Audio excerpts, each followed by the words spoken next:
Hello guys, ഇന്ന് ഡ്യൂട്ടിക്കിടയിലുള്ള video ആണേ.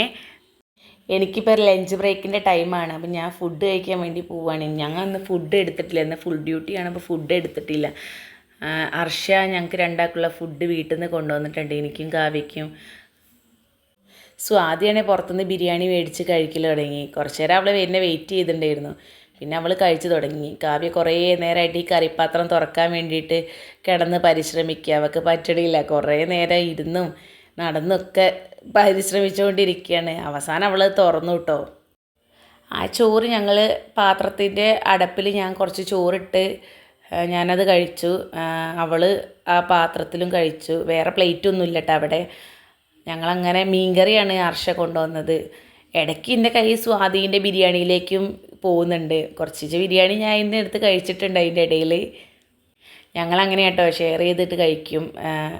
ഇന്ന് വലിയ തിരക്കൊന്നുമില്ല, അതുകൊണ്ട് തന്നെ കുറച്ച് സമയം ഞങ്ങൾക്ക് ഫുഡ് കഴിച്ചിരിക്കാൻ പറ്റി. അല്ലെങ്കിൽ പെട്ടെന്ന് തന്നെ ഫുഡ് കഴിച്ച് ഓരോരുത്തർ നീറ്റ് പെട്ടെന്ന് പോകും. ഇന്നിപ്പോൾ തിരക്കില്ലാത്ത സമയമായതുകൊണ്ട് ഞങ്ങൾ കുറച്ച് ലേറ്റായാണ് ഫുഡ് കഴിക്കാൻ പോയപ്പം. ഫുഡ് കഴിച്ച് വന്നിട്ട് എനിക്കൊരു ഇഞ്ചക്ഷൻ വെക്കാൻ പോവാണ്ട്. അവർ ഇന്നലെ വിളിച്ച് പറഞ്ഞതാണ് ഇഞ്ചക്ഷൻ വെക്കാൻ വരണം വീട്ടിലേക്ക് എന്ന്. അങ്ങനെ ഞാൻ ലാബത്തെ ബ്രദറിനെയും കൊണ്ടാണ് കേട്ടോ പോകുന്നത് ഇഞ്ചക്ഷൻ വെക്കാൻ. ഞാൻ വണ്ടി എടുത്തിട്ടില്ല, അപ്പോൾ അവൻ്റെ വണ്ടിയിൽ കയറി പോകാമെന്ന് വിചാരിച്ച് അവനെയും കൂട്ടിയിട്ട് ഞാൻ ഇഞ്ചക്ഷൻ വെക്കാൻ പോവുകയാണ്. ഇവിടെ അടുത്ത് തന്നെയാണ് ഇഞ്ചക്ഷൻ വെക്കാനുള്ളത്. ഇവിടെ അടുത്തൊരു പവർ സ്റ്റേഷൻ ഉണ്ട്. ആ സ്റ്റേഷൻ്റെ ഉള്ളിലുള്ള ഒരു ഓഫീസറെ വൈഫിനാണ് ഇഞ്ചക്ഷൻ വെക്കാനുള്ളത്. അപ്പോൾ ഞാനും അവനും കൂടി അങ്ങ് പോകാമെന്ന് വിചാരിച്ചു. അടുത്തായിട്ട് പെട്ടെന്ന് പോയിട്ട് വരും ചെയ്യാം. ഉച്ചയ്ക്ക് ശേഷമാകുമ്പോൾ ഞങ്ങൾക്ക് കുറച്ച് നേരം തിരക്കില്ലാത്ത സമയമുണ്ട്. അപ്പം വേഗം പോയിട്ട് വെക്കാന്ന് വെച്ച് അവൻ വണ്ടി ആ സൈഡിലാണ് പാർക്ക് ചെയ്ത്. അപ്പോൾ അവൻ എടുക്കാൻ പോവുകയാണ്. അവന് കുറേ ഓഫറുകളൊക്കെ ഉണ്ട് കേട്ടോ. എൻ്റെ കൂടെ പോരുന്നതിന് ജ്യൂസ് വേണം, ചായ വേണം, കുറേ കാര്യങ്ങൾ അവൻ എനിക്ക് ഓർഡർ തന്നിട്ടുണ്ട്. അതൊക്കെ മേടിച്ച് തരാമെന്ന് പറഞ്ഞിട്ടാണ് അവനെ കൊണ്ടുപോകുന്നത് കേട്ടോ. അവൻ്റെ വണ്ടീൻ്റെ പുറകിൽ കയറി ഞങ്ങളങ്ങനെ പോയി.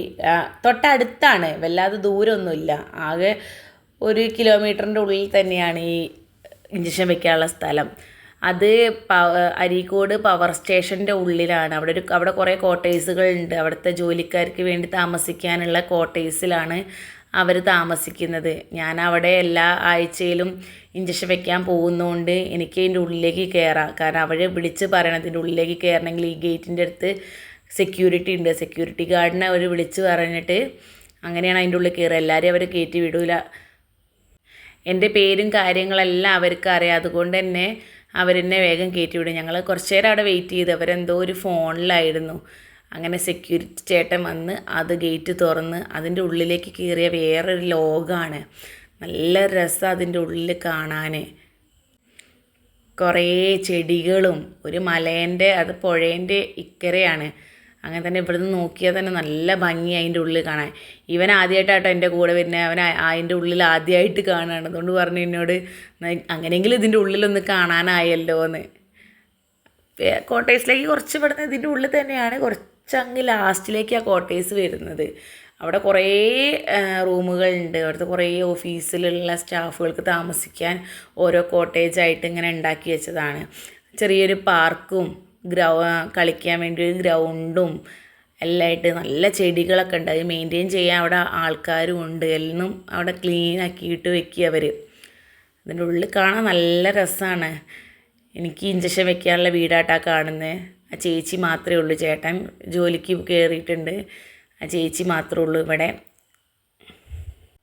അവൻ പിന്നെ ഇവിടെ ഇറക്കിയിട്ടിട്ട് ആ ചേച്ചി ഇതാ വന്ന് നോക്കിയിട്ടുണ്ട്. ഡോറിൽ ഞാൻ വിളിച്ചു, ഫോൺ എടുത്ത് ഞാൻ വിളിച്ചിട്ടുണ്ടായിരുന്നു ഞാനിവിടെ എത്തിയിട്ടുണ്ട് എന്ന് പറഞ്ഞപ്പോൾ ചേച്ചി വന്ന് ഡോറ് തുറന്നത്. ഞാൻ അതിൻ്റെ ഉള്ളിൽ പോയി. അതുവരെ ഇവൻ ഇവിടെ എന്നെ വെയിറ്റ് ചെയ്തിരിക്കുകയാണേ.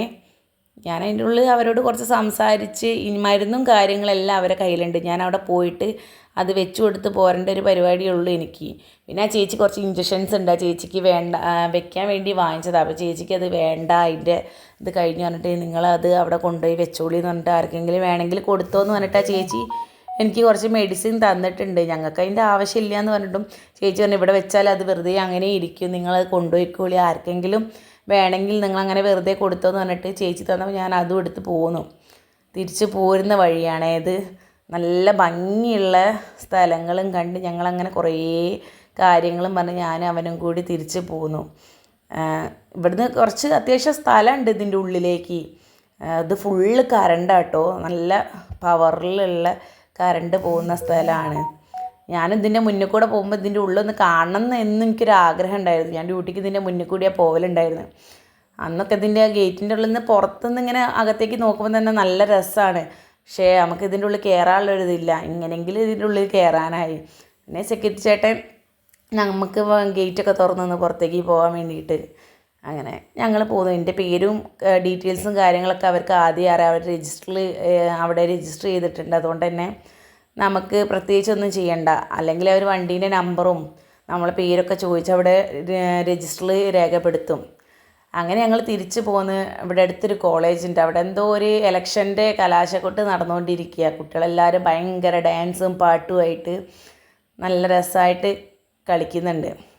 ഞങ്ങളത് കഴിഞ്ഞ് നേരെ ക്ലിനിക്കിലേക്ക് നേരെ തിരിച്ചു പോന്നു. തിരിച്ചു പോകുമ്പോൾ ഞങ്ങൾ കുറേ സംസാരിക്കുന്നുണ്ട് ഞങ്ങൾ രണ്ടാളും. അവൻ എൻ്റെ അടുത്ത് ചോദിക്കുന്നുണ്ട് ഞാൻ എവിടെയാണ് നിർത്തേണ്ടത്, ജ്യൂസ് മേടിച്ച് തരുന്നില്ലേ നിങ്ങൾ, എവിടെയാണ് ഞാൻ നിർത്തേണ്ടതെന്നൊക്കെ ചോദിക്കുന്നുണ്ട്. ഞാൻ പറഞ്ഞു നീ നമുക്ക് കുറച്ച് കഴിഞ്ഞിട്ട് വാങ്ങാം, അപ്പോൾ അവിടെ പോയിട്ട് വാങ്ങാമെന്നൊക്കെ പറഞ്ഞാൽ അവനെ പറ്റിച്ച് ഞാൻ നേരെ ക്ലിനിക്കിലേക്ക് എന്നെ കൊണ്ടുപോന്നു. ക്ലിനിക്കിലെത്തിയിട്ട് നമുക്ക് ഓർഡർ ചെയ്യാം, എല്ലാവർക്കും ഓർഡർ ചെയ്യാമെന്ന് പറഞ്ഞിട്ട് ഞങ്ങൾ ക്ലിനിക്കിലേക്ക് കയറി. ഫാർമസിയിൽ അർഷനെ നോക്കിയപ്പോൾ കണ്ടില്ല. പിന്നെ അർഷനയായിട്ട് ഞാൻ നേരെ വെച്ച് പിടിക്കുന്നത് ചോക്കോ നട്ട്സിലേക്കാണ്. എനിക്ക് അപ്പം ചോക്ലേറ്റ് കഴിക്കാൻ തോന്നി. എന്തല്ല ഭയങ്കര തലവേദന വന്നാൽ എനിക്ക് ചോക്ലേറ്റ് കഴിക്കണം. നിങ്ങൾക്ക് ആർക്കെങ്കിലും അങ്ങനത്തെ ശീലങ്ങളുണ്ടോ? അങ്ങനെ ഞാനിങ്ങനെ എല്ലാ മിഠായിയോട് കണ്ടപ്പോൾ എനിക്ക് ആകെ ഏതെടുക്കണം എന്നുള്ള കൺഫ്യൂഷനായിട്ട് ഞാനിങ്ങനെ അന്തം വിട്ടിരിക്കുക. ഞാനൊരു ചോക്ലേറ്റ് ലവറാണ്. അതുകൊണ്ട് തന്നെ എനിക്ക് എല്ലാ മിഠായും ഇഷ്ടം, മധുരമായാൽ മതി എനിക്ക്. അങ്ങനെ ഞാൻ ഏതെടുക്കണം എന്നുള്ള കൺഫ്യൂഷനിലാണ്. അങ്ങനെ ലാസ്റ്റ് ഞാൻ നമ്മളെ ഡയറി മിൽക്കിലേക്ക് തന്നെ ചെന്നു. അങ്ങനെ ഞാൻ ഒരു ഡയറി മിൽക്കൊക്കെ മേടിച്ചു. ആദ്യം ഞാൻ ഇതെടുത്തു. പിന്നെ എനിക്ക് തോന്നി അത് അവിടേക്ക് ക്ലിനിക്കിലേക്ക് എല്ലാവർക്കും എത്തൂല എന്ന് കണ്ടുകൊണ്ട് ഞാൻ എന്ത് ചെയ്ത് ഒന്നുകൂടി ആലോചിച്ചിട്ട് അതിൻ്റെ വലിയതൊന്നെടുത്തു. അങ്ങനെ അത് ബില്ല് ചെയ്തു. അതുമായിട്ട് ഞങ്ങൾ ഇങ്ങോട്ട് തിരിച്ചു പോന്നു. അടുത്തത് അതെങ്ങനെയൊക്കെ കഴിക്കുക എന്നുള്ള എല്ലാവർക്കും വേണം. അങ്ങനെ ഞങ്ങൾ പോയി ഞാൻ പൊട്ടിച്ചിട്ട് എനിക്ക് ഓപ്പൺ ആക്കാൻ കഴിയണില്ല. അങ്ങനെ എൻ്റെ അടുത്ത് നിന്ന് അനസ് മേടിച്ച് അവൻ പൊട്ടിച്ച് തരാമെന്ന് പറഞ്ഞു. അങ്ങനെ അവൻ പൊട്ടിച്ച് അവനതിന് നല്ലൊരു വലിയൊരു പീസ് എടുത്തു. പിന്നെ എല്ലാവരും ഞങ്ങൾ ഷെയർ ചെയ്ത് കഴിച്ചു. എന്തൊരു സുഖം ഒരു ചോക്ലേറ്റിൻ്റെ കഷ്ണം കണ്ടപ്പം. പിന്നെ എല്ലാവരും എടുത്തു. ഇന്നത്തേത് ഇത്രയേ ഉള്ളൂ. എല്ലാവർക്കും ഇഷ്ടമായി എന്ന് വിചാരിക്കുന്നു. അപ്പോൾ ഓക്കെ, ടാറ്റാ.